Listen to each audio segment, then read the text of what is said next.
Não é suficiente a gente entender o propósito. A gente tem que entender o propósito, mas saber a hora que o ciclo inicia. E Moisés dá o start ali.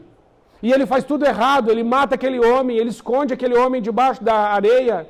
E depois a Bíblia diz assim, tendo medo, porque o faraó descobriu, a Bíblia diz assim, faraó descobriu esse negócio. O que faltou aí, irmãos? O que faltou para Moisés? Faltou discernimento. Discernimento você tem no negócio? O que é negócio, irmãos? Negócio é negação do ócio. O que é ócio? Ócio significa, ou tem a sua raiz, quando você vai para o latim, você vai para um termo grego que se chama escolé.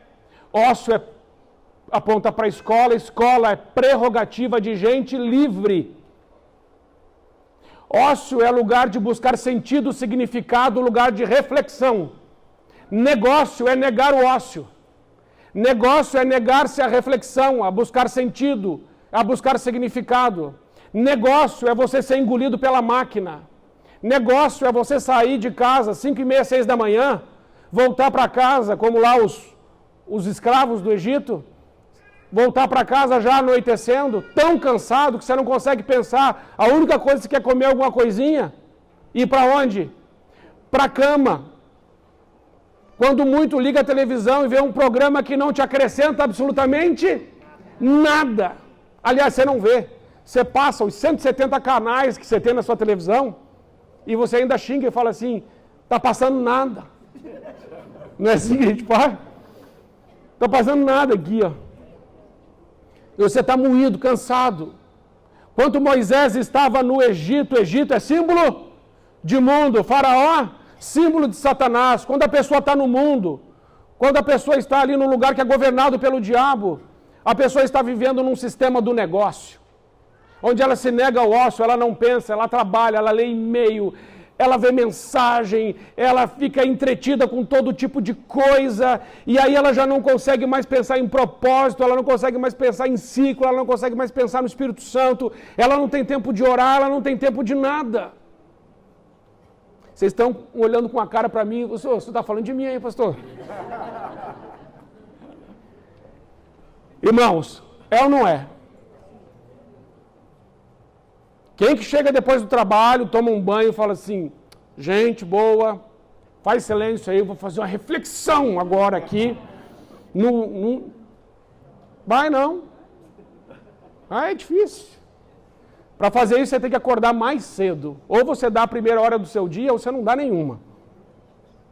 Eu já aprendi isso já, o meu ócio. E o que é o ócio? O que Deus fez na vida de Moisés? Por que eu estou falando isso, gente? Porque vocês estão aqui, porque Deus vai usar a vida de vocês como libertadores nesse lugar. Então eu estou pegando um libertador com Moisés para te dar um exemplo. O que Deus fez com Moisés não significa que vai fazer com você, senão daqui a pouco, no próximo encontro... Deus abençoe, pastor. Moisés teve que fugir. Fugindo, ele foi para o deserto. Lá para o deserto de Midian. Chegando lá, quem é Moisés lá? Ele é príncipe? Não. Ele tem títulos? Posses? Ele não é mais nada, é mais um. Ele tem emprego? Nada. Quando você vai para um lugar que você não tem nada, ou seja, quando Deus nos para, é porque Deus quer falar com a gente. Às vezes chega uma doença, a gente fala assim, Senhor, por que essa doença chegou? Aí ora, a doença não vai embora. Porque às vezes o único jeito que Deus tem para falar com a gente é dando uma febrezinha. O único jeito que Deus tem para falar com a gente às vezes é um desemprego. O único jeito que Deus tem para falar com a gente é de alguma forma que vai fazer a gente parar para ouvir. Isso é tão verdade, irmãos, que Moisés não tem nada. E ele fica naquele deserto. E naquele deserto ele vai ficar debaixo da tutela de quem? De um pastor. O nome dele é Jetro. Ele vai ficar 40 anos debaixo, vamos colocar assim, das orientações, do cuidado do pastor Jetro. E o pastor Jetro vai acolher esse homem. Um homem que chega ferido, fugido, com um passado terrível, sem identidade, sem posse, sem título, sem referência. Ele não é ninguém. Jetro cuida dele. Passam-se 40 anos. E aí tem Êxodo capítulo 3. E vai dizer que ele estava ali caminhando. E de repente uma sarça ardente, mas ela queimava, mas ela não se consumia. Ele falou, vou ver que negócio é esse que queima e não se consome. Onde é que Moisés viu o seu primeiro milagre? Diga assim, no deserto. Irmãos, o deserto é um lugar maravilhoso. Moisés nunca viu milagre no Egito, não. Ele era príncipe, mas não tinha visto nada. Ele era príncipe, mas ele não ouviu nada. Ele é príncipe, mas ele não entendeu nada. Ele era príncipe, mas ele estava fazendo tudo que Deus não mandou. Mas agora ele não é ninguém. E quando a gente não é ninguém, irmãos, aí talvez a gente comece a se tornar alguma coisa. E aí ele vê o primeiro milagre no deserto. Segunda coisa, Deus fala com ele. Moisés, tira as sandálias do teu pé, porque o lugar que você está é a terra santa, Moisés. Onde é que esse homem ouviu a primeira vez a voz de Deus? No deserto. E depois ainda Deus começa a dizer para ele assim, eu tenho ouvido, Moisés, o clamor do meu povo.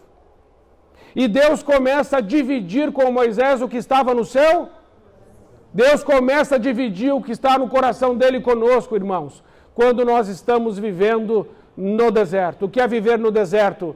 É buscar viver o propósito de Deus para as nossas vidas. E aí Deus fala a Moisés, você vai agora, Deus comissiona Moisés no deserto. Deus dá autoridade para Moisés no deserto. Irmãos, isso é muito importante. Porque é no deserto da sua vida e da minha vida que Deus vai nos usar. Não se engane. O deserto abre olhos. O deserto abre ouvidos. O deserto abre coração. No deserto Deus fala conosco. No deserto nós falamos com Deus. Então, o deserto não é para você ficar nele. Mas o deserto é pedagógico, irmãos. O deserto é pedagógico. E ali depois nós vamos ver que Moisés não quer ir. E Deus fala assim com ele, não, mas você vai. Sabe por que Moisés não quer ir? Porque ninguém gosta de voltar ao lugar do passado onde as coisas não deram certo. Depois que nós nos encontramos com Deus, estamos autorizados a voltarmos o nosso passado e resolvê-lo. Sem se encontrar com Deus, ninguém resolve passado. Você precisa voltar o seu passado com Deus. Isso é tão verdade, irmãos. Lembra o que eu falei de Pedro, quando Pedro nega Jesus? E Jesus aparece para Pedro e pergunta assim, Pedro, você me ama? Ele diz, amo, Senhor. Pedro, você me ama? Amo, Senhor. Pedro, você me ama? Amo, Senhor. E Pedro se entristeceu. Quando ele perguntou para Pedro 3 vezes se ele o amava, para onde Jesus estava levando Pedro? Para o seu passado. Estava ressignificando o seu passado, resolvendo o seu passado, para que ele possa viver o presente e um futuro glorioso. Ministério de Libertação, nós vamos voltar na vida das pessoas no passado, mas nós vamos voltar na vida das pessoas no passado com Jesus. Porque senão não resolve, irmãos. E tem mais. Pedro não estava triste quando Jesus o encontra? Porque ele tinha negado Jesus e tinha ido pescar. Pedro já não estava triste? E você vai ver na Bíblia que depois que Jesus pergunta 3 vezes para Pedro, se você me ama, vai dizer que Pedro se entristeceu. Irmãos, aqui a teologia de muita gente vai para o ralo. O homem já estava triste. Tem um encontro com Jesus. E fica... Oxe. Você fala assim, oxe, gente. Não pode. Quem encontra com Jesus... Na nossa teologia, que está por aí, quem encontra com Jesus tem que sair de sorriso de orelha. Ah, encontrei com Jesus, irmão. Aqui, ó. Fogo puro, glória a Deus. Estou bombando.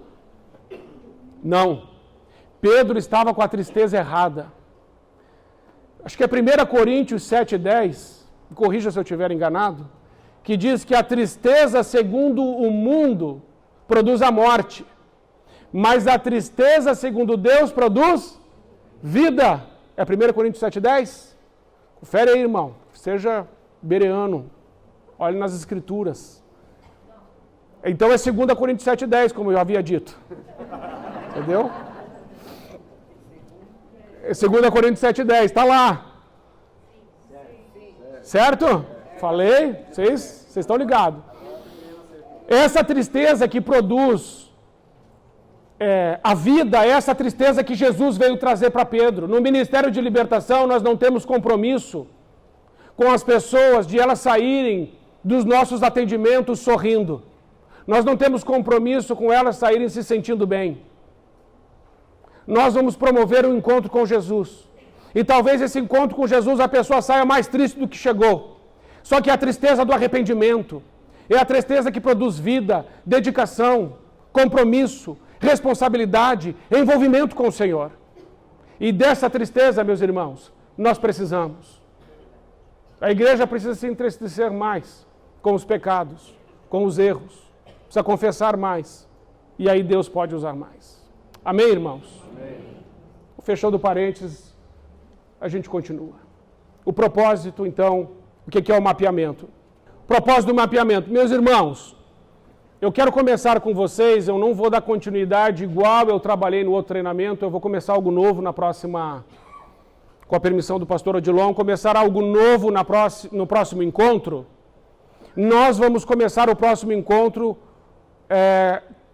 com a série ou título chamado Heranças do Passado. No nosso próximo encontro, eu vou trabalhar junto com os irmãos a família que vocês vieram, que nós viemos, a tradição que nós recebemos, e nós vamos entender aqui juntos que nós não podemos ser totalmente curados ignorando a nossa família, a história que tivemos, as heranças do passado. E aí eu quero falar um pouquinho sobre isso, quero te dar uma luz sobre isso, porque o que nós vamos trabalhar algumas semanas diz respeito a você, a sua história, a sua família, sua criação, seus pais. Tem muita gente que está repetindo um padrão de comportamento por causa das heranças familiares. E nós vamos entender juntos que esse padrão de comportamento pode ser evitado. Nós não somos vítima do que fizeram conosco. Tem gente que fala assim, pastor, meu bisavô foi alcoólatra, meu avô foi alcoólatra, meu pai foi alcoólatra, e agora o que vai ser da minha vida? Você não será alcoólatra, porque existe a lei da herança, que é uma influência muito forte, mas existe a lei da responsabilidade. Eu posso me posicionar e eu posso dizer, até aqui essa situação veio, mas daqui ela não vai passar. Então você vai ter que olhar, a partir do próximo encontro, eu vou provocar você a olhar para a sua história, para a sua vida, para a sua família, o que você recebeu. E aí, desse momento em diante, o que é que você vai deixar para as futuras gerações? Porque, irmãos, nós aprendemos também na libertação que se o sucesso acabar em você, você é um fracasso. Ainda que você viva os propósitos de Deus só para você, você foi um fracasso. O sucesso está na nossa sucessão. Os nossos filhos, os nossos netos, os nossos bisnetos alcançarão lugares mais altos do que o nosso. Não pode parar em nós. Não é assim que funciona. Moisés deixou Josué. Josué deixou quem? Nós precisamos deixar uma geração pronta para assumir o comando depois de nós. Uma geração forte, conhecida como geração eleita, bendita do Senhor, cheia do Espírito Santo, curada, que tem identidade e autoridade em Deus. Mas as nossas heranças, irmãos, são mais fortes do que nós imaginamos. As heranças são tão fortes que nós chegamos a falar assim, eu nunca vou fazer isso que meus pais fizeram. Passado alguns anos, você constata que está fazendo exatamente a mesma coisa que eles fizeram, se não pior. Por isso eu quero entrar um pouco nessa área e acredito que vai ser um mover de Deus na sua vida, na sua família, em nome de Jesus. Então, o mapeamento é um diagnóstico espiritual do indivíduo, onde sintomas são cuidadosamente levantados E as causas podem ser identificadas. Irmãos, mapeamento espiritual tem o objetivo de identificar causa. Pessoa chegou com febre. Nós não receitamos Doril. Queremos saber qual é a causa dessa febre. E nós queremos ir lá na causa. Vamos numa casa, tem cheiro de carniça. Pessoal da libertação não anda com spray de bom ar no bolso. Não faz oração bom ar. Nossa, pastor, melhorou o ambiente. Daqui a pouco aquela caatinga volta ou não volta? Volta, porque a carniça está lá em algum lugar. Então nós oramos para que o Espírito Santo revela, Senhor, revela onde é que está esse bicho morto. Porque nós vamos colocar a mão nele, nós vamos jogar ele para fora. O que são os demônios? Efeito colateral do pecado. No Ministério de Libertação, demônio é coadjuvante. Pecado é o que a gente trata, é o principal. Quando estamos num processo de libertação, nós não estamos preocupados com os demônios. Se o pecado é isso aqui, ó, e nós vamos retirar, junto com a pessoa, confessar esse pecado para que ela se livre deste pecado, que pode ser a legalidade, que pode ser aquilo que está viabilizando uma opressão demoníaca.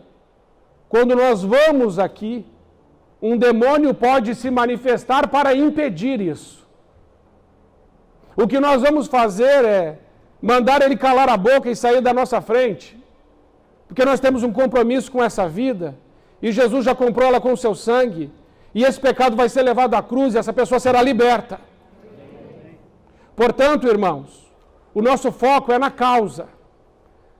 Tudo que se levantar para impedir que a gente chegue na causa vai ter que sair. Então, a carniça, ela tem mau cheiro, ela atrai rato, mosca e barata.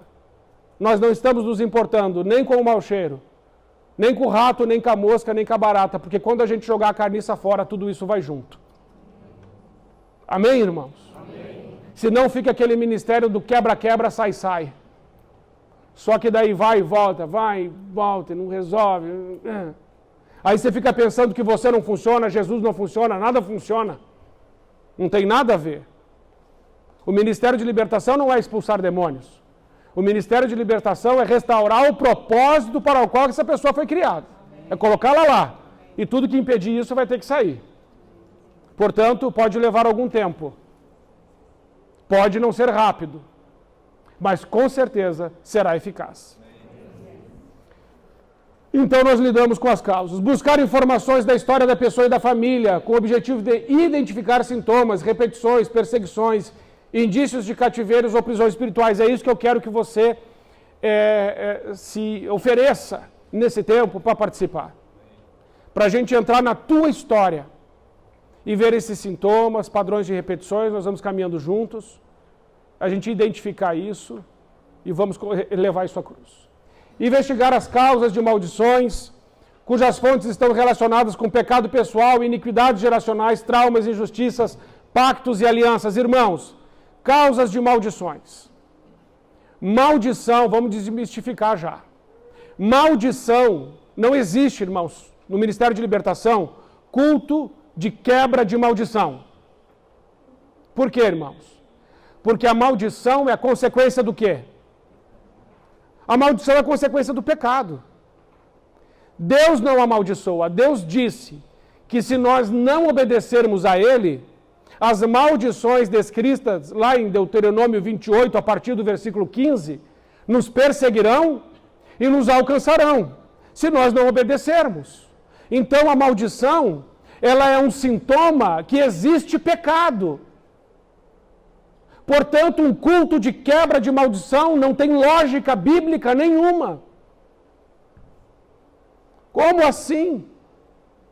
Quebra essa maldição? Como assim? Pare de pecar.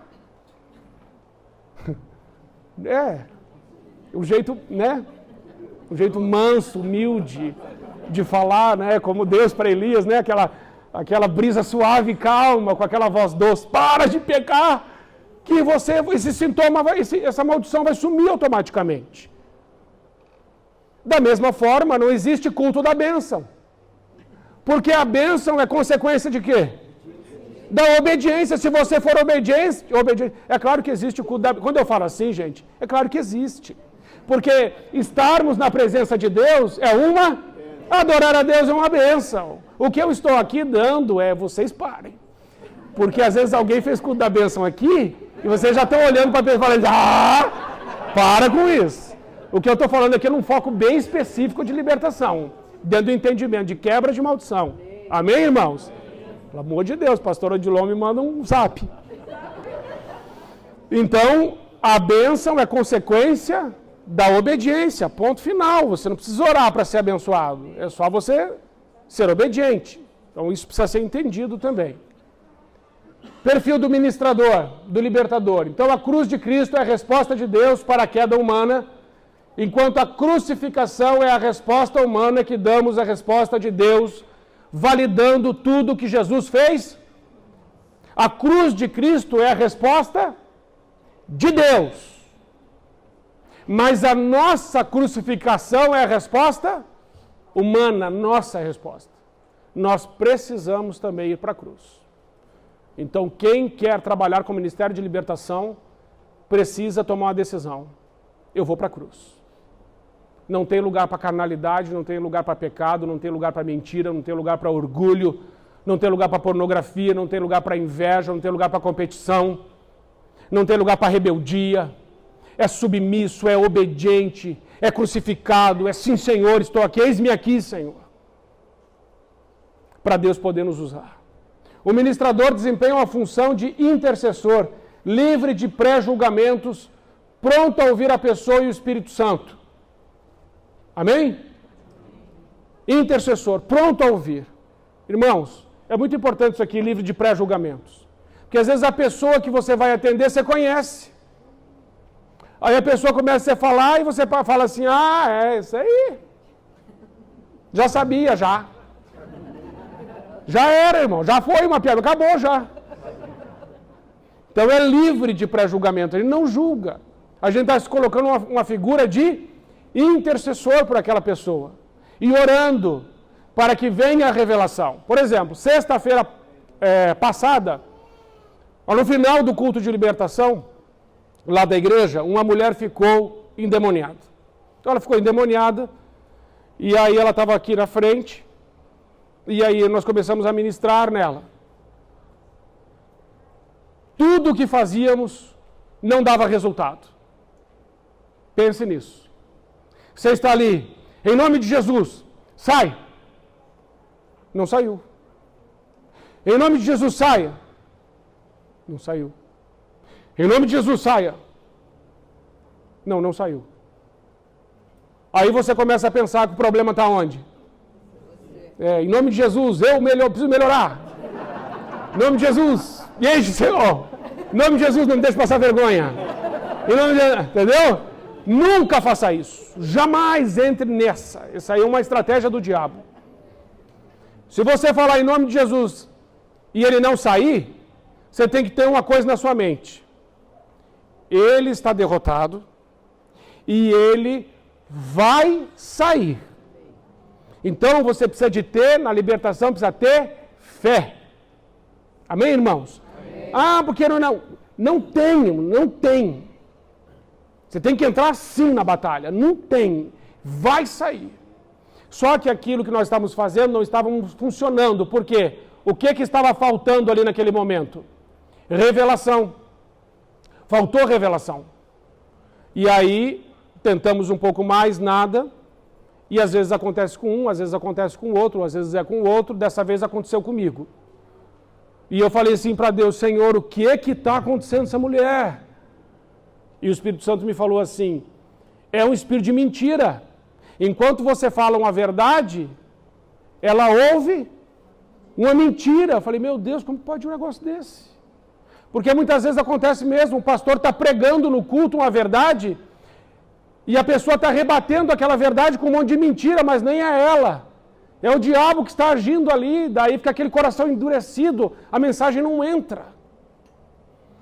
Então naquela hora eu fui até ela e disse assim, eu vou orar por você agora.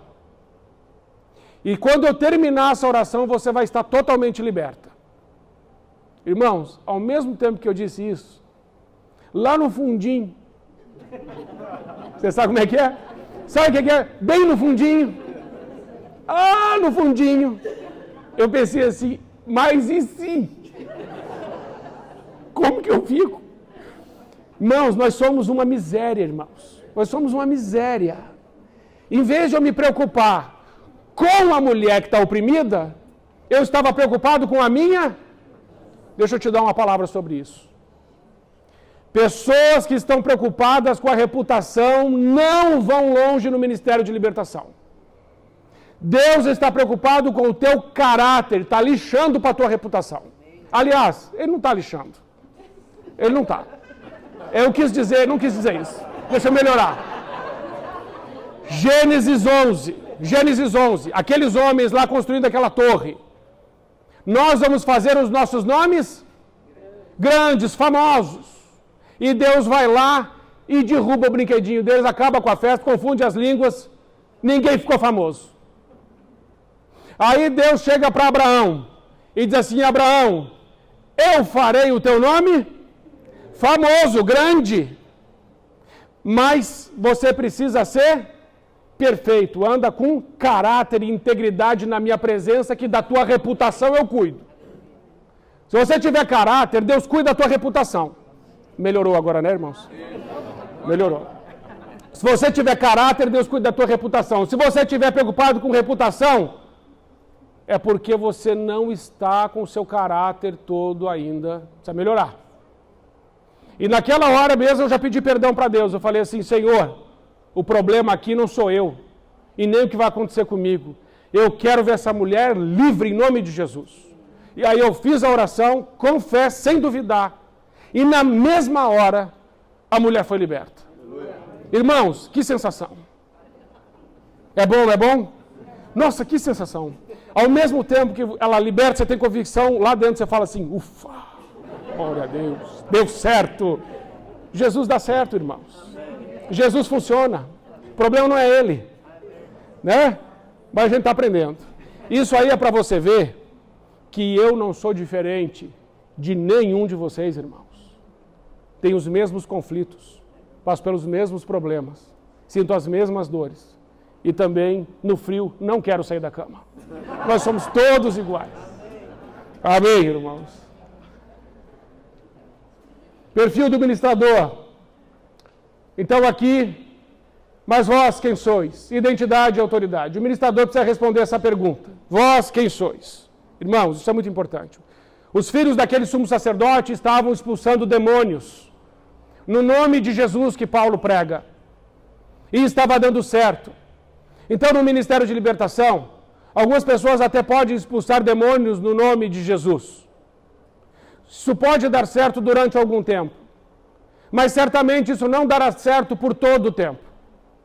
E essa passagem bíblica mostra isso.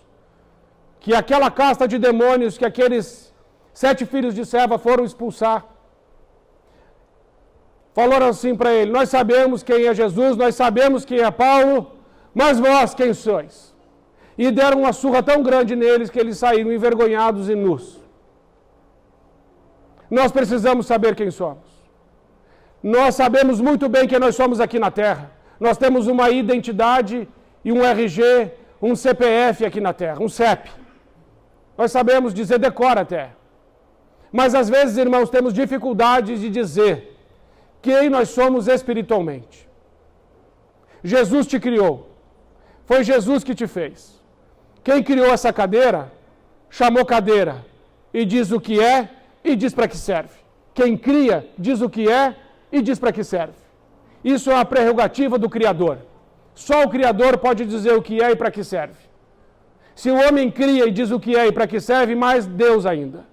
E Deus te criou. A única pessoa que pode dizer quem você é e para que você serve, ou seja, o propósito, é Deus.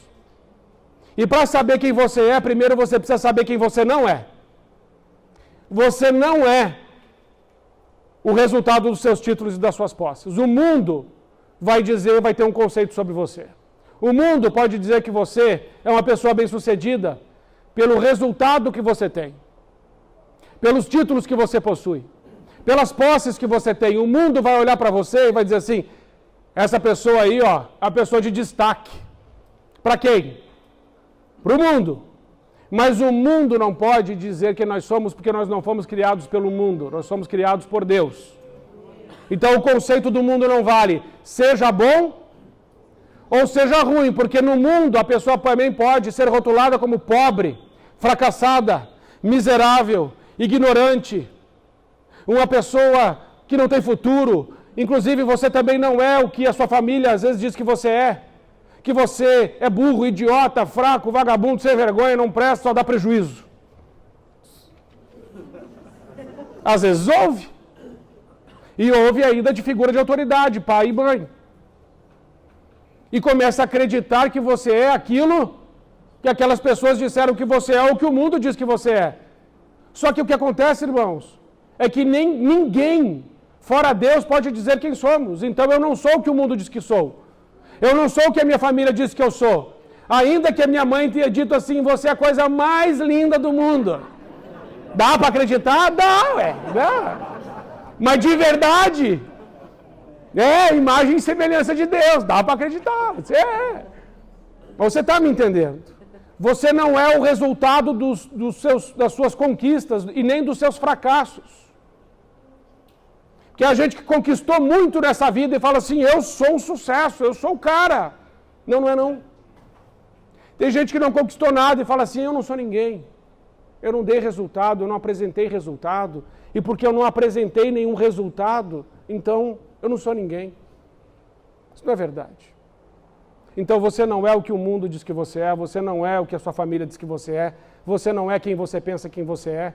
Você é quem Deus diz que você é. A única pessoa que pode dizer quem você é, quem te criou. E Deus diz quem você é, está na Bíblia. Ele disse, vós sois a luz do mundo.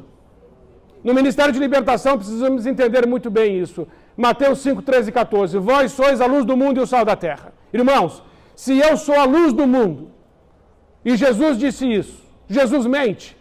Não. Se ele diz que eu sou luz? Sou. Ah, pastor, mas eu sou a luz assim, 40 watts no máximo.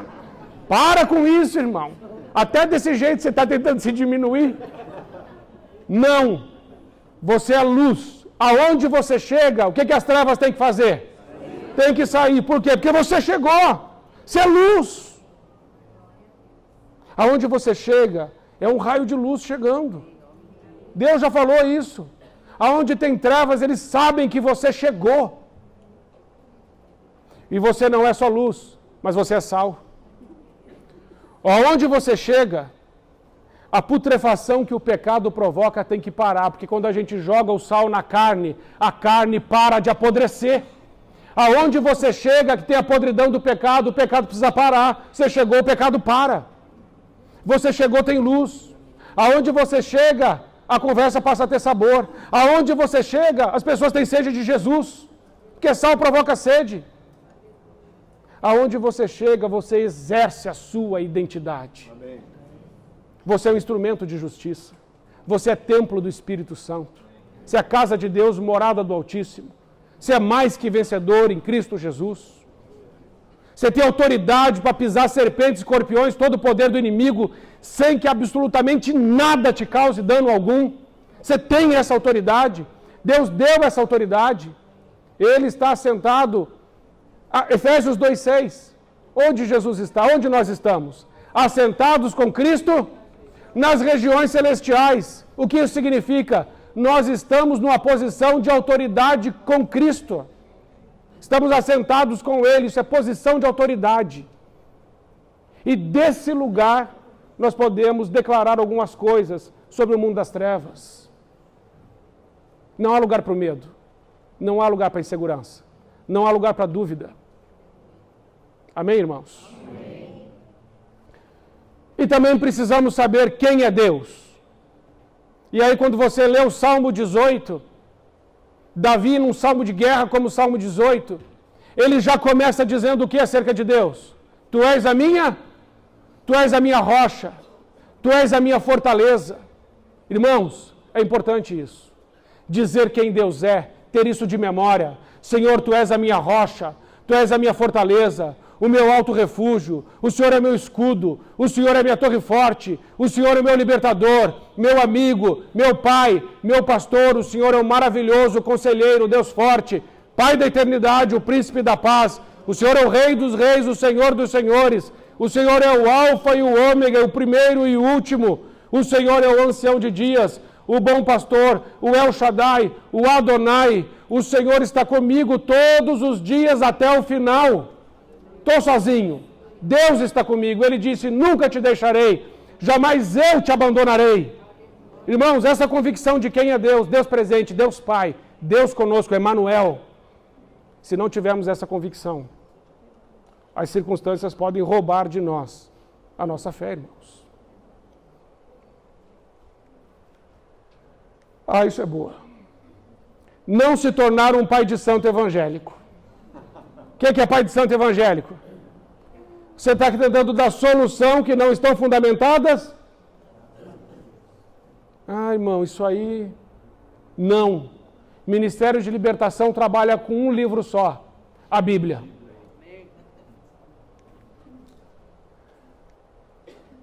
Então aqui, depois a gente pode olhar isso, quem sou eu, com mais calma.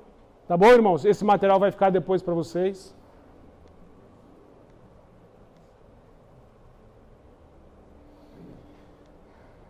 Eu vou dar aqui, irmãos, uma pincelada da próxima aula, tá bom? Vamos falar aula, porque a gente está estudando. Deixa eu volto. Olha aqui, nós vamos agora, no nosso próximo encontro, investigar na nossa família legado de bênção ou maldição. Ou seja, de obediência ou de desobediência. E aí é Pedro, sabendo que não foi mediante coisas corruptíveis como prata ou ouro que fossem resgatados do vosso fútil procedimento que vossos pais vos legaram, mas pelo precioso sangue como um de cordeiro sem defeito e sem mácula, o sangue de Jesus. Nós fomos resgatados como, meus irmãos? Do fútil procedimento dos nossos pais, ou nós somos resgatados pelo precioso sangue de Jesus? Pelo precioso sangue de Jesus. Mas por que Pedro está dizendo que nós não fomos resgatados pelo fútil procedimento dos nossos pais? Porque tem gente que acredita muito mais na tradição do que nas escrituras. Tem gente que está muito mais preocupado com o jeito de ser da família, com o jeito de ser da denominação, com o jeito de ser de algumas doutrinas, que não tem nada a ver com as escrituras. Tradição, essa tradição fútil, esse procedimento fútil, que nós recebemos de geração em geração, porque aqui vossos pais vos legaram, a palavra legado aqui no grego é patroparádotos, que significa herdado dos pais ou ancestrais, aquilo que é transmitido pelos pais ou ainda herança. O Pedro está chamando a nossa atenção daquilo que nós recebemos dos nossos pais. E eu quero mostrar para você uma pequena lista. Não tem tudo, tem só um pouco. Daquilo que nós podemos herdar dos nossos pais. Iniquidades, pecados nunca confessados que se repetem na linhagem. Isso é um fútil procedimento que pode ser repetido de geração em geração dentro da nossa casa. Quebra de aliança, brigas, casamento, adultério, divórcio, dentro da nossa família. Aqui é algo que nós precisamos nos posicionar. Porque quem nasceu dentro de um lar assim e casando-se e enfrentando uma crise, vai lembrar de como seus pais resolveram aquela crise. E se os seus pais resolveram a crise se separando, muito provavelmente você vai tentar esse mesmo caminho. Fútil procedimento. Quebra de aliança com Deus. Apostasia, prostituição espiritual. Vem para a igreja, está na igreja, caminha, está firme, daqui a pouco, desviei, pastor. Desviei. Como assim? Não, é que às vezes a gente faz assim lá em casa. Se a gente não gosta do que o pastor falou, a gente desvia. Entendeu? Se a gente não está gostando do jeito que a coisa está caminhando, a gente discorda e vai embora.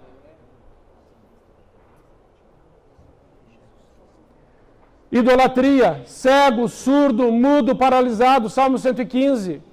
A idolatria, irmãos, eu tenho um estudo, nós vamos fazer juntos, com a graça de Deus, um estudo só sobre a idolatria.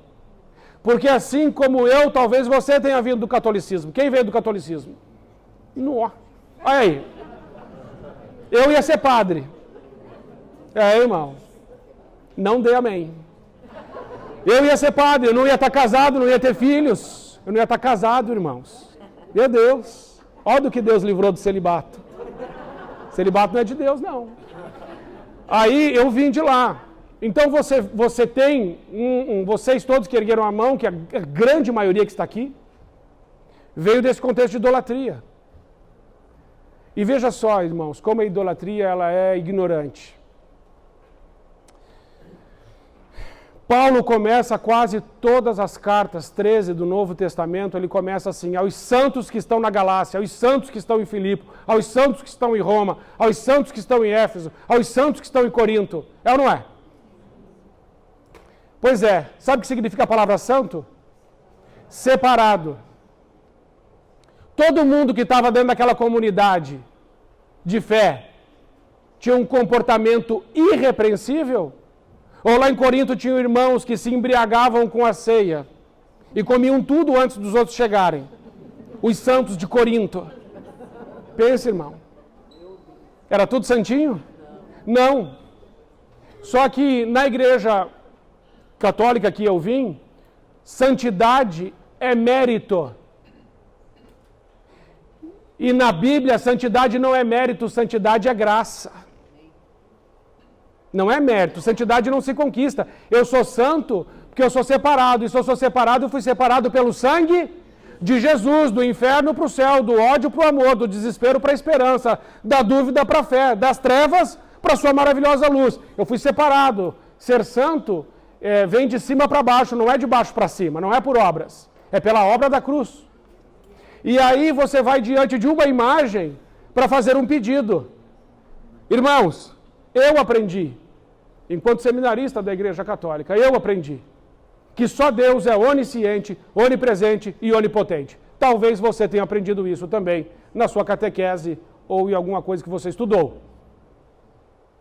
Se só Deus é onisciente, onipresente e onipotente, e eu estou aqui diante de uma imagem fazendo um pedido, que atributo ela vai precisar ter para me ouvir a mim e mais 300 pessoas que estão fazendo um pedido agora mesmo? Que atributo, irmãos? Ela vai ser pelo menos onisciente para me ouvir falando e ouvir mais 300 pessoas falando em lugares diferentes. Vai ter que ser onisciente, mas o que acontece é que só Deus é onisciente, onipresente e onipotente. Esses atributos são exclusivos de Deus. Então me explique, como ele vai ouvir se não tem esse atributo? E se tiver esse atributo, então eu estou dizendo que isso é Deus. Não faz sentido. A Bíblia também diz: não falem com os mortos. Para ser santo tem que estar morto. Falou com o morto, está indo contra o que diz as Escrituras. Já não deu certo de novo. Enfim, nesse estudo eu vou te mostrar que não dá certo umas 15 vezes. Amém, irmãos? Você vai ver lá. Idolatria. E aí você fez uma oração assim. A oração da Salve Rainha. Você vai lembrar agora, se você já fez. E talvez você nunca tenha cancelado isso na sua vida. Que você fez a oração da Salve Rainha, diz assim: eu consagro os meus olhos, minha mente e meu coração, inteiramente todo o meu ser a você. Lembra disso? Quem lembra disso? E você não quebrou isso. Não pode, mano. Seus olhos são consagrados a Deus, sua mente a Deus, seu coração a Deus e todo o seu ser a Deus.